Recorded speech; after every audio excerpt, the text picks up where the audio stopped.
Second part, अंडे के छिलके। एकांकीकार मोहन राकेश।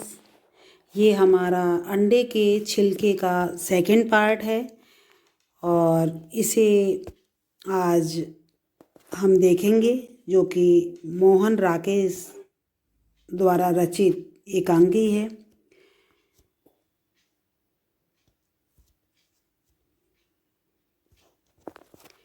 इस एकांकी को लिखने का उद्देश्य क्या रहा है मोहन राकेश जी का, तो यहाँ पर जैसे हमने फर्स्ट पार्ट में भी बताया और ये सेकंड पार्ट में भी कुछ पॉइंट्स आपको बता रहे हैं कि धूम्रपान जैसी बुराइयों के प्रति जागरूक करना है। कि जैसे इसमें जो गोपाल है, वीना का पति, वो छिप करके सिगरेट पीता है, धूम्रपान करता है, जो कि सेहत के लिए खराब है, तो उसके प्रति यहाँ पर जागरूक किया गया है।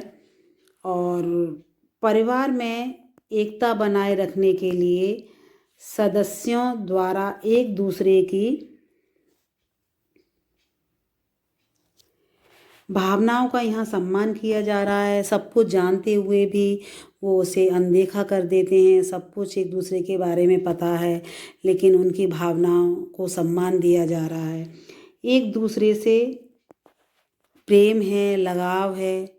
और इसमें ये भी बताया गया है कि बनावटीपन से दूर रहें, वास्तविक जीवन जिएं, यथार्थ को अपनाएं।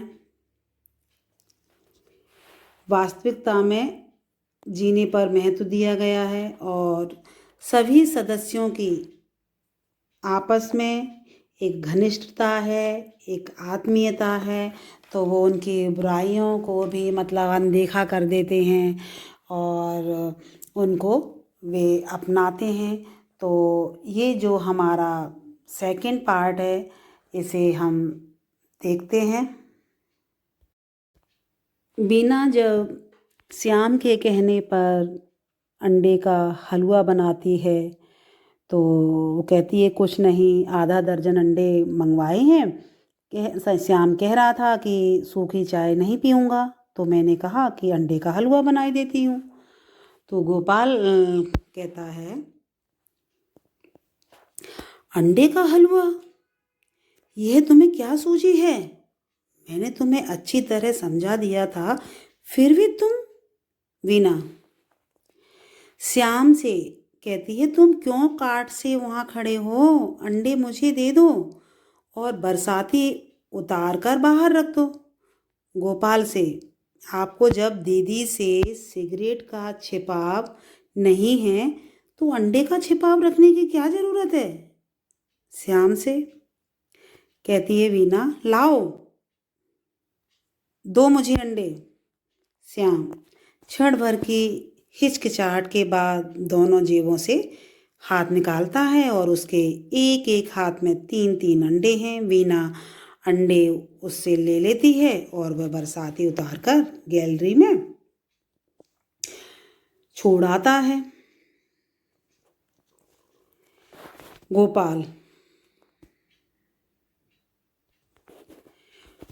गोपाल अव्यवस्थित सा, देखो वीना, मैंने तुमसे कहा था कि घर में धीरे धीरे में ये चीज़ ठीक नहीं है। आदमी बाहर जाकर खा ले वह और बात है, मगर घर में मतलब, लेकिन घर में अंडे नहीं खाने चाहिए, इस तरह का गोपाल दिखावा कर रहा है।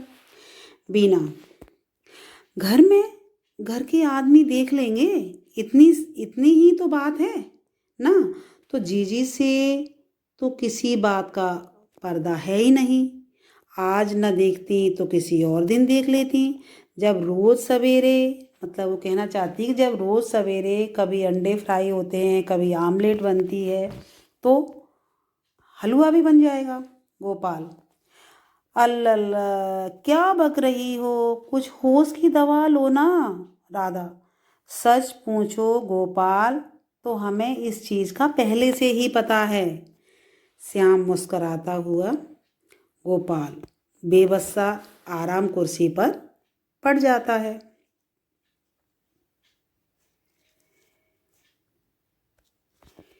गोपाल, किस चीज़ का पता है?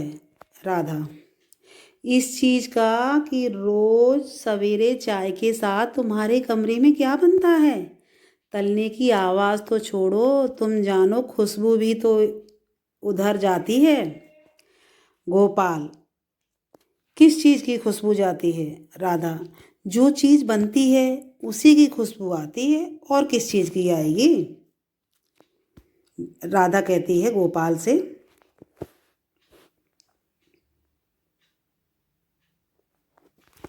वीना,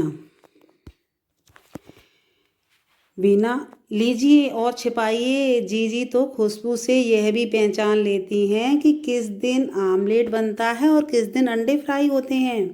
राधा, जरूर जान लेते हैं। आज सवेरे तुमने आमलेट बनाए थे ना कि नहीं? बीना, जीजी जब तुम खुशबू पहचानती हो तब तो जरूर तुम भी, मतलब उसका कहना है कि तुम भी खाती होंगी। राधा कहती है बात काट कर, ना, हम कभी नहीं खाते। चाहे हमें किसी की कसम दिला लो, खुशबू तो तुम जानो हर चीज़ की अलग ही होती है। खाया नहीं है तो क्या? श्याम, सूंघा भी नहीं? बड़ी भाभी, तुम्हारी नाक बहुत तेज है। श्याम अपनी बड़ी भाभी राधा से कहता है। वीना इस बीच अंडे एक कप में तोड़ने लगती है और उसे फेंटने लगती है, मेज पर रखती जाती है और उसके छिलके मेज पर रखती जाती है। राधा, बड़ी भाभी की नाक ही नहीं आंखें भी बहुत तेज हैं। राधा कहती है बड़ी भाभी की नाक ही नहीं आंखें भी बहुत तेज हैं। वो अपने लिए ही खुद बोलती है। गोपाल राधा से, देखो भाभी, अब तुम्हें सब मालूम ही है, मगर भैया को नहीं बताना। उनका स्वभाव तो तुम जानती ही हो। माफ़ कर दें तो बड़ी बड़ी बात माफ़ कर दें, और नाराज़ हो जाएं तो बस छोटी सी बात पर। राधा, वे नाराज़ होते हैं तो किसी बात पर ही नाराज़ होते हैं, मगर तुम कहते हो कि उन्हें ना बताऊं, तो मैं नहीं बताऊंगी। मगर यह बात ठीक नहीं कि सब दरवाजे खुले हुए हैं और तुम यहाँ अंडे बना रहे हो। कोई बाहर से आ गया तो हमारा कहना ना कहना सब बराबर है। केतली में पानी खौलने लगता है। वीना अंडे फेंटती है। गोपाल, ये बात तुम ठीक कह रही हो भाभी। मैंने कितनी ही बार इससे कहा कि कुछ बनाना ही हो तो सब दरवाजे बंद कर लिया करो। श्याम, बाहर का दरवाज़ा बंद कर दें? वीना, श्याम, पहले जरा ये केतली स्टोव से उतार कर इधर उधर रख दें और मुझे घी का डिब्बा पकड़ा दें। मैं झट से हलवा बनाती हूँ और बनने में तो 1-2 मिनट ही लगेंगे। श्याम उस तरफ चला जाता है और उसका काम करने लगता है। भाभी माँ वीना का।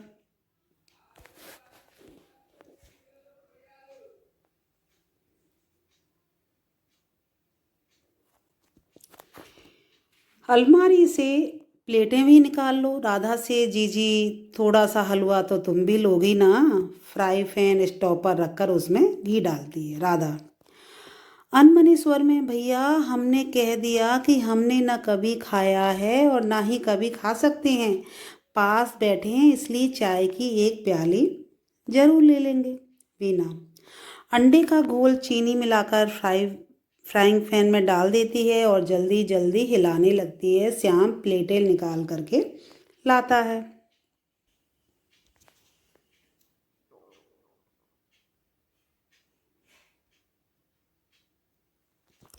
वीना, तुमसे कहा था कि साथ किशमिश भी लाए हो? श्याम, किशमिश तो भूल ही गया भाभी, कहो तो अब जाकर ले आऊं?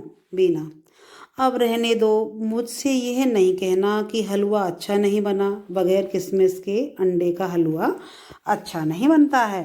दूर से जमुना देवी की आवाज़ सुनाई देती है। जमुना, जो उनकी सासू माँ हैं। बीना, ओ बीना, गोपाल अभी आया कि नहीं? गोपाल दबे हुए स्वर में, श्याम तुमसे कहा था दरवाज़ा बंद कर दो। और और तुमने दरवाज़ा बंद नहीं किया, अब माँ जी इधर आ जाएंगी। मतलब इस तरह गोपाल तभी स्वर में बोल रहा है। श्याम, अभी कर रहा हूँ, जल्दी से जाकर दरवाजे के किवाड़ मिला देता है और वहीं खड़ा हो जाता है।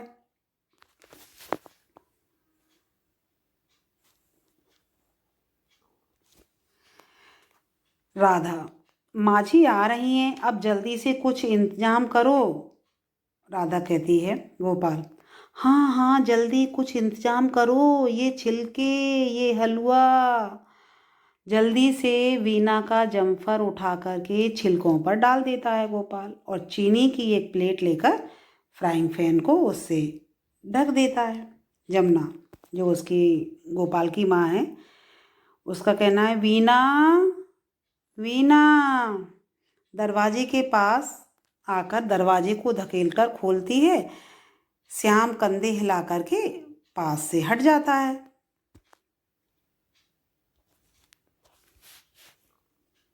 इसके बाद जमुना, क्या बात है, इस तरह दरवाज़ा बंद क्यों कर रखा है दरवाज़ा बंद? श्याम तो दरवाजे के आगे ऐसे खड़ा है जैसे कि अंदर किसी को रोक रखा हो। क्या बात है, सब लोग इस तरह चुपचाप क्यों हो गई हो? गोपाल को, कुछ कुछ नहीं माँ, तुम आओ आओ ना, दरवाज़ा खुला ही था, श्याम तो ऐसे ही वहाँ खड़ा हो गया था, आओ बैठो।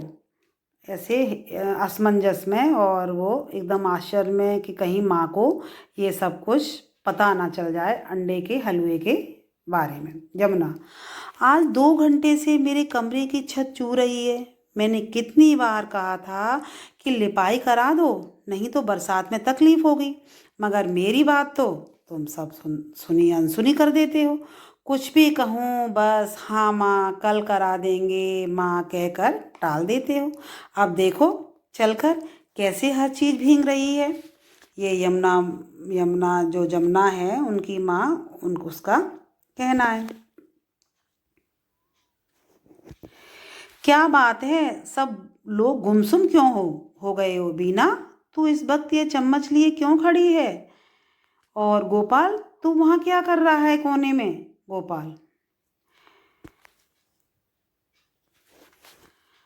कुछ नहीं माँ, यह वह वहाँ पर क्या नाम है उसका, वह बीना का हाथ जरा जल गया था। उसने एक बहाना बनाया माँ से कि बीना का हाथ जरा जल गया था, मैं इसके लिए मरहम ढूंढ रहा था। जमुना, हाथ जल गया कैसे, मैं देखूं तो? पास जाकर बीना के दोनों हाथ पकड़कर देखती है। बीना, नहीं माँ जी, ऐसा कुछ नहीं जला, ये तो बस यूं ही चिंता करने लगते हैं, बस जरा सा ही था, हाथ से मल दिया, ठीक हो गया। गोपाल, हाँ वैसे तो बिल्कुल ठीक हो गया, मगर मैंने कहा कि मरहम मिल जाए तो फिर भी लगा दूं, कभी वक्त पर पता नहीं चलता और बाद में तकलीफ बढ़ जाती है। कहते हैं कि prevention is better than cure, मतलब कि बाद में इलाज करने से पहले एहतियात बरतना ज़्यादा अच्छा है। इसलिए मैंने सोचा कि एहतियात के तौर पर थोड़ी मरहम ही क्यों ना लगा दूं। जमुना, माँ कहती है, मगर इसका हाथ जला कैसे, इस वक्त यह ऐसा क्या काम कर रही थी? गोपाल, कुछ नहीं कर रही थी, श्याम ने कहा था जरा चाय बना दो, तो उसके लिए चाय बना रही थी। यूं चाय बनाने से कोई हाथ जलता है क्या? क्या चाय, माँ कहती है, जमुना क्या चाय बनाने से कोई हाथ जलता है क्या? जलना नहीं चाहिए था, मगर बाज वक्त होता है, जलना था सो जल गया। वैसे चिंता की कोई बात नहीं, मैं अभी मरहम लगा देता हूँ। गोपाल ने कहा, और मरहम नहीं भी मिलता तो कोई बात नहीं, अपने आप ठीक हो जाएगा, बिल्कुल मामूली सा भी क्या, यही समझो कि जला ही नहीं, अब तो महसूस भी नहीं होता होगा, क्यों वीना? वीना, जी हाँ, बिल्कुल महसूस नहीं होता। गोपाल, और क्या, महसूस होने की कोई बात नहीं थी, तुम नाहक फ़िक्र कर रहे हो अम्मा। फ़िक्र करने की कोई बात ही नहीं, तुम खुद देख रही हो हाथ बिल्कुल ठीक हो गया है। जमुना जमुना कहती है कि मैं पहले ही कह रही थी कि ये मरदूद बिजली का चूल्हा घर में ना लाओ। तो मरदूद मीन्स होता है निकम्मा। तो दादी जो माँ जी हैं वो कहती हैं कि ये जो मरदूद मतलब निकम्मा है, ये बिजली का चूल्हा घर में ना लाओ, मगर माँ की बात किसी के कान में जाती ही नहीं। यह मरदूद, फिर से उन्होंने कहा, यह निकम्मा हाथ नहीं जलाएगा तो करंट मारेगा, करंट नहीं मारेगा तो हाथ जलाएगा। हमारे ज़माने में किसी ने ऐसी चीज़ों का नाम भी नहीं सुना था। इसके ऊपर क्या रखा है? गोपाल, ये स्टोव के ऊपर ये अम्मा फ्राइंग पैन है। फ्राइंग पैन मतलब तलने की, वह क्या कहते हैं, वह वो इस तरह बातों को अटपटा रहा है, कुछ कहने में असमर्थ है। जमुना कहती है, तलने की क्या, क्या बहू यहाँ अलग से तुम्हें चीज़ें तल तल कर खिलाती है? लगता है इसमें कोई चीज़ बना कर रखी है। पास में जाती है और मैं भी तो देखूं कि नई बहू ने क्या क्या बना कर खिलाती है। फ्राइंग पैन से प्लेट उठाने लगती है और गोपाल जाकर उसे बीच में ही रोक देता है। गोपाल, ना ना ना ना अम्मा, इसे हाथ मत लगाना, हाथ मत लगाना। आप ही कह रही थी ना कि ये हाथ नहीं जलाएगा तो करंट मारेगा, और करंट नहीं मारेगा तो हाथ जलाएगा। ऐसी मरदूद चीज़ का कुछ पता नहीं। तो ये गोपाल भी इस तरह उसके बारे में कहता है। अम्मा, मैं तो पछता रहा हूँ इसको लाके, क्योंकि इसे घर में ले आया, वह वापस ले ले तो मैं अभी जाकर इसे वापस कर दूँ। मुझे पता थोड़े ही था कि इस तरह, इस वजह से मतलब ये परेशानी आएगी, हाथ जलेगा या करंट मारेगा। तो इस तरह वो अपनी माँ जमुना से कहता है। आगे श्याम इस बीच चारपाई से चंद्रकांता उठाकर उसके पन्ने पलटने लगता है। एक बार राधा की ओर देखकर वह थोड़ा खखारता है और राधा गंभीर मुद्रा में वो मुद्रा बनाए बैठी हुई है कि कहीं माँ जी को चंद्रकांता के विषय में ना पता चल जाए। जमुना, मगर यह तो बुझा हुआ है, ये बुझा हुआ भी करंट मारता है क्या? गोपाल, हाँ अम्मा, कभी कभी ये बुझा हुआ भी करंट मार देता है, इसका कोई भरोसा थोड़े ही है। ऐसी चीज से दूरी रहा जाए तो अच्छा है, कहीं तुम्हारा भी हाथ जल गया तो मुसीबत आ जाएगी। जमुना, अच्छा नहीं हाथ लगाती, मगर बता तो सही कि इस पर छोटी बहू तेरे लिए बनाती क्या क्या है, इस वक्त भी तो कुछ बना रखा है। इस तरह जमुना अपने बेटे गोपाल को कहती है। गोपाल, कुछ नहीं अम्मा, इसमें कुछ खास चीज़ नहीं है, ये श्याम जरा कह रहा था तो उसके लिए, मतलब वो पूरी बात नहीं बोल पाता है, बस वहीं पर अटक जाता है। श्याम सहसा चौंक कर जैसे सफाई देता हुआ, भैया मैंने कहाँ कहा था, वह तो खुद भाभी का ही ख्याल था। क्यों भाभी? वीना, हाँ हाँ, मैं कब कहती हूँ कि मैंने नहीं कहा था, ठीक है मैंने ही तुमसे कहा था। राधा सहसा उठ करके पास आ जाती है और राधा कहती है, बीना ने भी नहीं बल्कि हमने कहा था। गोपाल जैसे आसमान से गिरकर, भाभी, मतलब उसे लगा कि है ना, ये तो सब कुछ चौपट हो जाएगा और ये बात सारी माँ जी के सामने आ जाएगी और इन्होंने सब कुछ अपने ऊपर रख लिया, ये भाभी कुछ कहने वाली हैं। तो गोपाल कहता है जैसे आसमान से गिरकर, अरे भाभी। राधा राधा कहती है, हाँ हाँ ठीक बात तो है, हम ही ने वीना से जोर देकर कहा था कि ये पुलटिस बनाकर श्याम के बांध दो, इसे अपने तन बदन की होश तो रहती नहीं, क्रिकेट खेलने में कहीं टखने पर गेंद लग गई है।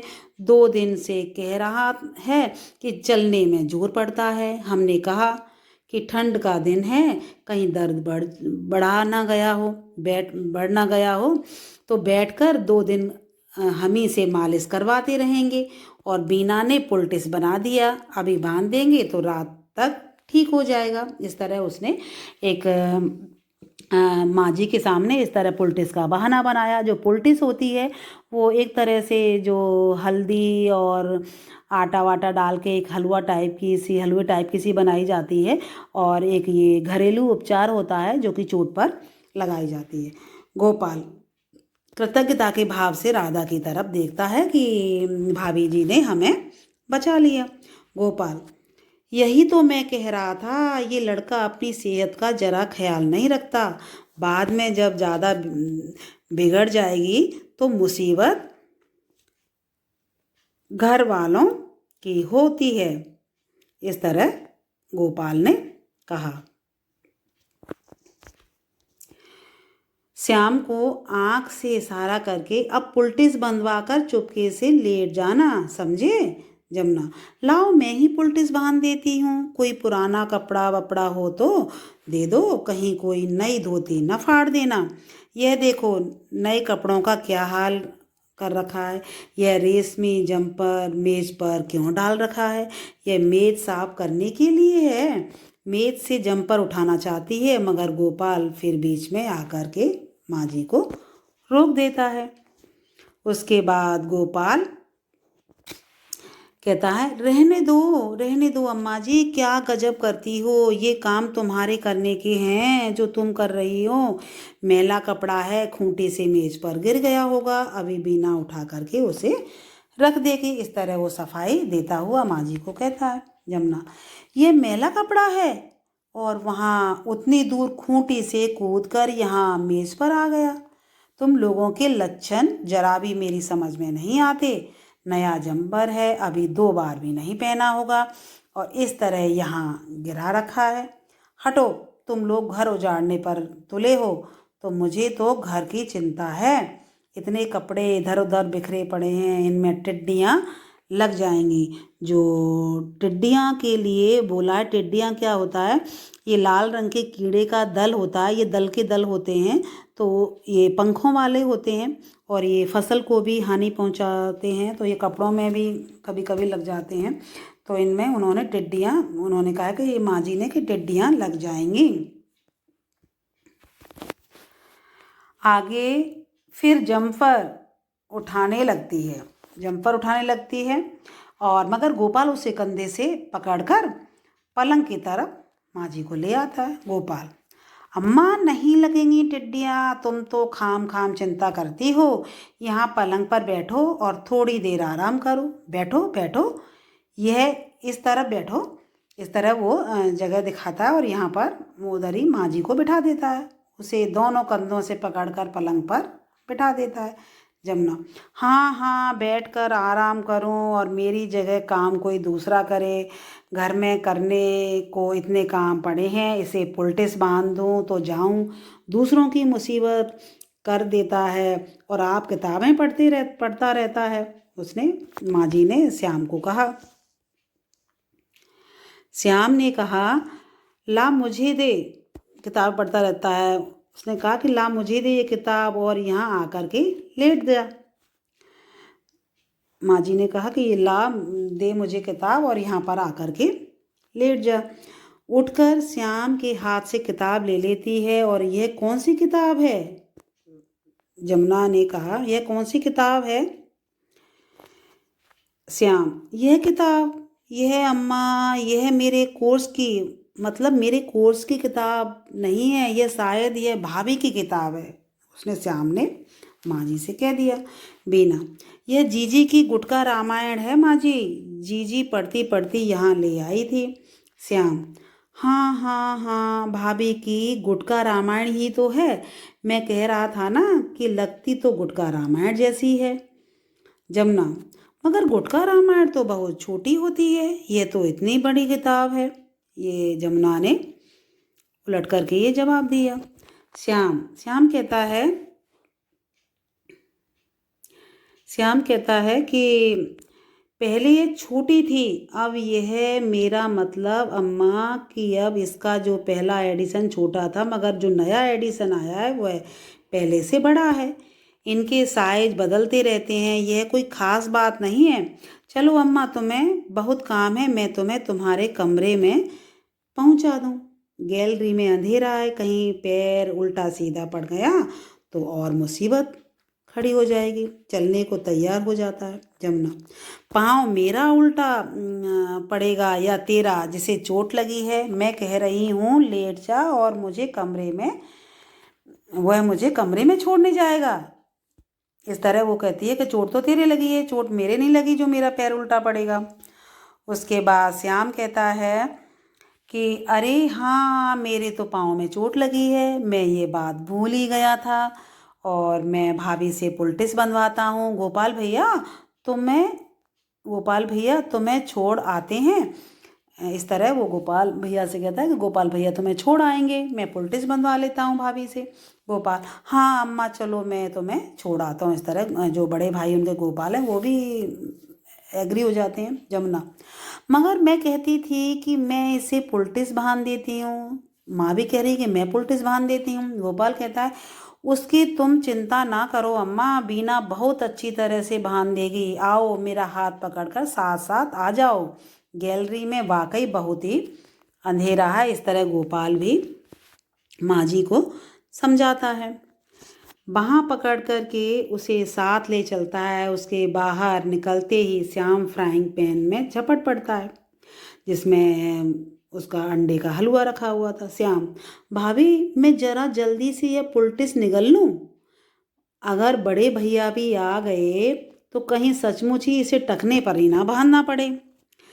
इस तरह श्याम बीना से भाभी से कहता है। बीना कहती ठहरो जरा, सब्र से काम लो, उन्हें भी तो आ जाने दो। श्याम कहता है गलत बात है। चम्मच भर भर करके हलवा मुंह में डालने लगता है। अंडे का हलवा वो खा रहा है श्याम। भाभी सच कहता हूँ कि बगैर किशमिश के भी इतना मज़ेदार बना है कि जितनी तारीफ करूँ उतनी कम है। इस तरह श्याम अपनी भाभी को कहता है और उसकी हलवे की तारीफ करता है। गोपाल घबराया सा जल्दी जल्दी आता है और गोपाल, इस पुलटिस को जल्दी से इधर उधर करो, भैया आ रहे हैं। श्याम, पुलटिस की तो आप जरा चिंता ना करें, इसे तो मैं अभी साफ किए देता हूँ। आप छिलकों का इंतजाम कीजिए और उनको रखिए कहीं छिपा करके। जल्दी जल्दी खाता है और गोपाल जंपर उठा करके बीना को देता है। गोपाल, इस जंपर को उधर रखो और ये छिलके इन्हें तुम जल्दी से मेरे किसी मोजे में डाल दो। गोपाल बीना से कहता है। बीना कहती है मगर आपके सब मोजे तो पहले ही पुराने छिलकों से भरे पड़े हुए हैं।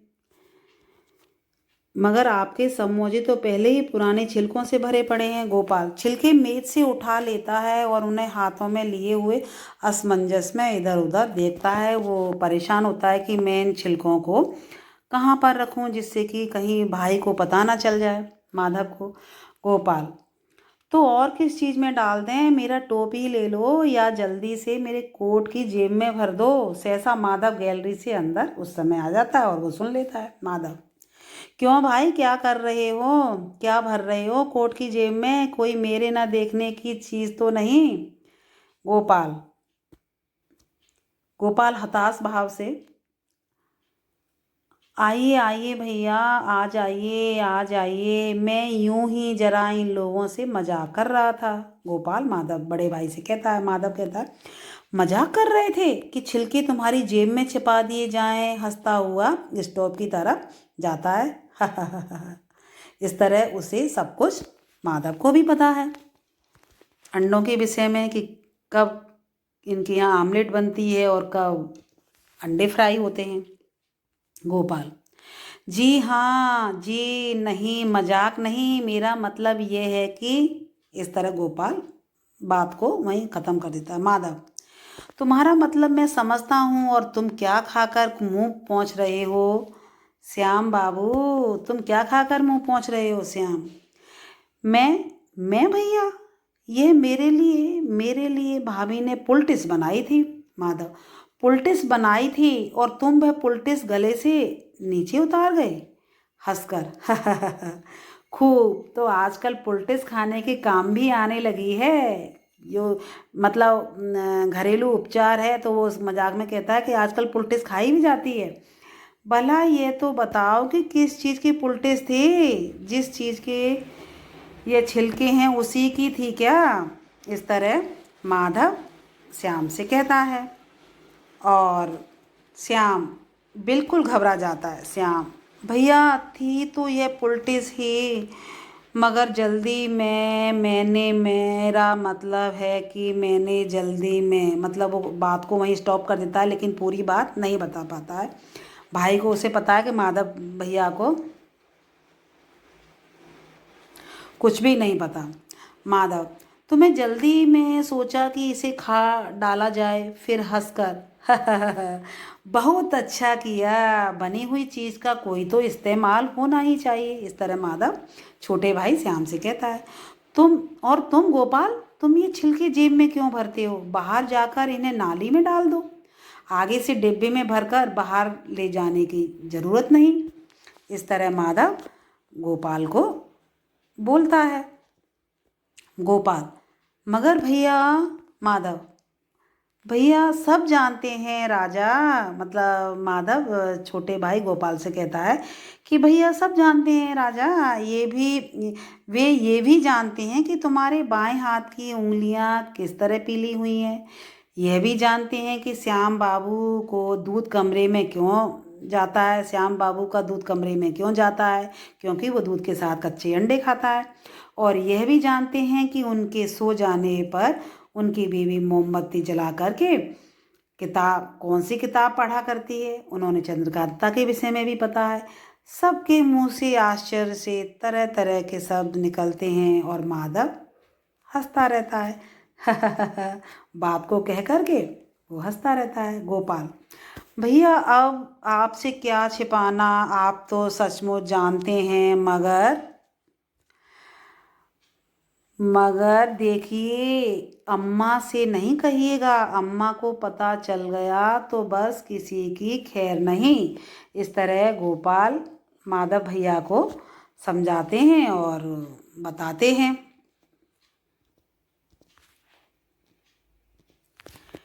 माधव क्या कहता है? अम्मा से ना कहूँ, अम्मा से ना कहूँ, हंसकर।